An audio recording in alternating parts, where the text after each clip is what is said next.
comment tagang electrician and define button, then assign it to pin 2 of Arduino, then define LED, then assign it to pin 13 of Arduino, then declare variable button state and button press. Button state dili nga variable nimo i-store kung unsa nay kamusta ang imuhang push button, kung gi-press ba o wala.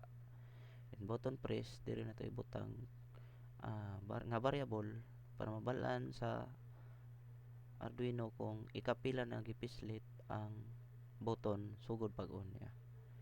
Then nanita sa code void setup.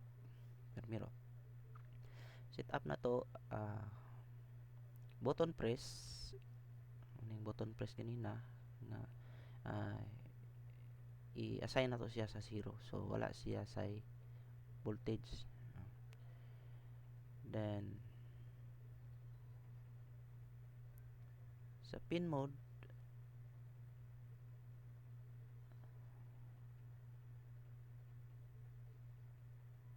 ay dapat na wala yung button press ni kay dapat naka-assign siya sa 1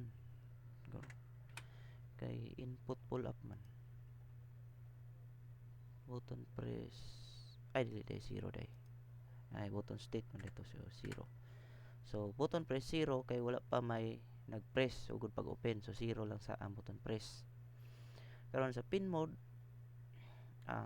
button naman yung button na to ganina nga naka-assign sa 2, so gi-call out na to siya diri nga button, dili na ta butang og 2 kay ito na may button dito, gibutan na to nga ang 2 is button na siya, gibutan na to button. Then imo na to siya og input pull up. So sa pin mode pwede nimo siya imo og output, pwede nimo siya imo og input, pwede nimo siya imo og input pull up. Ang output is mahimo siya og diha mohatag og power ang Arduino, himo niya og on or off. Pero kung input magdepende siya kung unsay voltage nga ipasulod gikan sa gawas paingon sa Arduino. Ang input is kuan mo siya kung mag-wire ka sa input, ang kalainan sa input ug input pull up, ang input kailangan ka og resistor to ground kay para mawala ang noise. Pero kung magamit kag input pull up, ang resistor na nasa sulod sa board mo na iyang gamiton. Ang kalainan lang niya sa input o sa input pull up, ang input pull up pag wala nimo siya gipislit, ang iyahang reading is 1. Ug sa input kung wala nimo siya gipislit, ang iyang reading is 0. So mora iyang kalainan. So input pull up so para di na ta kailangan og resistor sa gawas, ang diretsong pin lang itong gamiton, so magamit lang sa taog input pull up. Then pin mode, LED output, then maura button press equal 0, then serial dot begin para maka-communicate na to ang board diri sa itong serial monitor sa ubos. Then pag human dira sa void setup para bracket at ba niya nga bracket, so maura niya setup na to gamay ra kayo, sulod niya siya ng nga bracket, so mo na setup. Karon diri ta sa void loop kani sa setup, pag on sa Arduino mo ni siya mogana. Pag human niya gana, human na siya setup, sa loop na lang siya magbalik-balik. So din neta sa loop, sa void loop bracket button state equals digital read button. So basahon niya ang button, kaning button nga kani nga naka-assign sa pin 2 dara, basahon niya ni digital read. Kung pilay ma-reading niya, ibutang niya rin sa button state. Karon is ang button state karon is either 1 or 0, either naka-on or naka-off. Karon if button state kaya butangan to siya og exclamation diri kay para mahimog manigate na to ni siya equals 1 or equivalent ra po ni siya sa butan nimo 0 diha, pero i-negate po nimo diri. So if button state equals 0, equivalent ana is gi-press nimo to button, gi wire nimo siya from pin to ground na. So if button state equal 0, balik lang na to itong original. Testingan na to na. If button state equal 0, then digital write LED high. So, ang LED is naka-assign siya sa pin 13. Tara. So, digital write LED high. Then, button press plus plus. So, mo-add ka sa button press. Ang button press mo initially is 0. So, pag ma-press na ni nga button, mo-add siya diri og 1. So, ang button press na mahimo na siya og 1 instead nga 0 siya ganina. So, diri na punta sa button press plus plus. Therefore, integer maghimo tag I. Example, pwede x na imong gamiton, pwede y, pwede z, pwede kung sa imong gusto. Basta for diri lang para simple ra, I equals 20. So, while I is still greater than or equal to 0, then execute this code. Pag ma-meet na nimo ni, execute this code, then proceed ka dire minus minus or minus 1. So, ang I ni mga 20, mahimo nag I 19. So, mabalik na po siya dire execute. Pag ana niya kay true pa man so mabalik na siya execute dire. 18 na lang, 17, 16, 15, 14. So, pag mahurot na ni siya, ma-meet na ni mo ning I is equal to 0,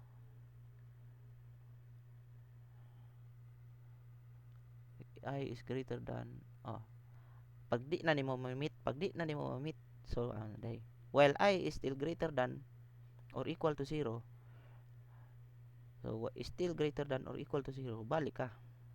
Balik ni mo execute. Pero pag ma-meet, pag dili na ni siya ma-meet,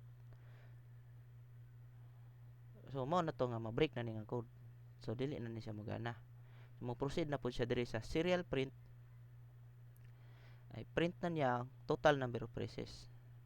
So, ikapila siya na pislit. So, ganina is total number of presses, then serial print, new line, button press. So, button press ni mga initial ni mga reading is 0, kaya napislit naman siya kaisa, mahimo na siya og 1. Or else, digital write lead low. So, kung dili daw ni siya, kung wala daw ni siya, kani, else digital write lead low. So, dapat di ay, gapo po di ay, mabutang po ta diri nga, nagdagan ang counter. Nagdagan ang counter na to, nagtuyok. So, pwede nga mabutang ta diri og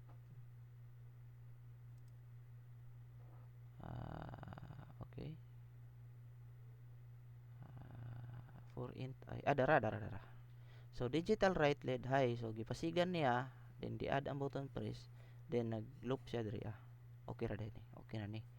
So, pag human ani, pag dili na ni ma-meet, wala na nagpislit. So, ato na siya sa palungonan niya ang digital, ang LED nga nasa pin 13.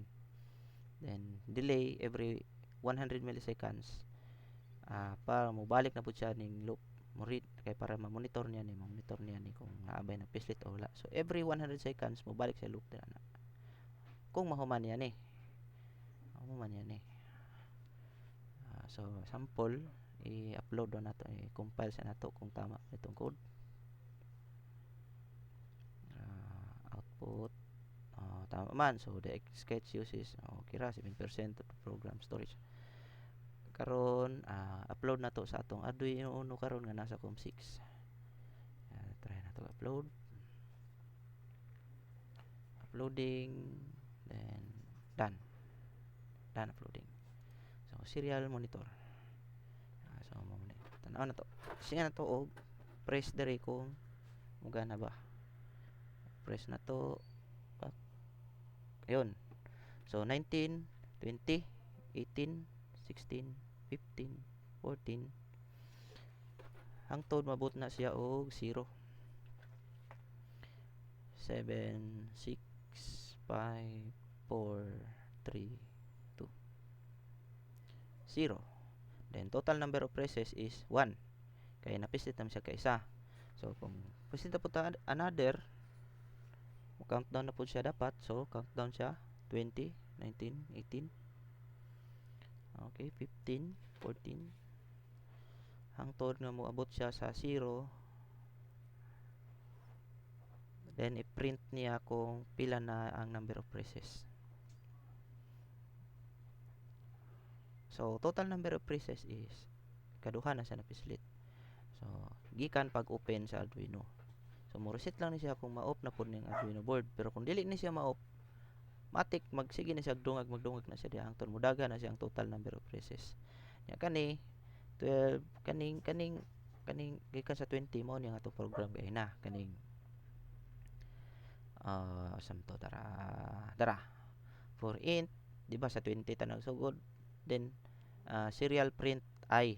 So kaning I is 20 pa man siya, so gi-print niya 20. Karon nimbalik na pud siya loop dire, nya human ana na pud siya nga 19 naman lang kay minus 1 man ka. So mahimo na pud ni og 19 ang I. So gi-print niya I 19 na lang jud dara. Karon mo loop na pud siya. Mahimo na pud siya og nya naman siya nakay gibutang diri nga delay nga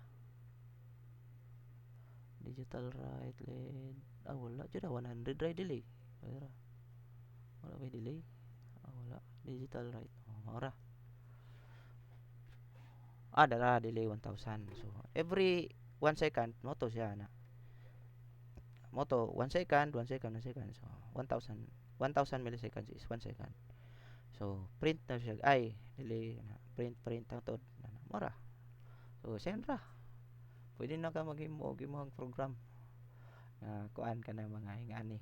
Pero sunod ani lahi na pud nga topic siguro. Ito nang sayon ra gyapon kay di man ta kabalog lisod. Okay,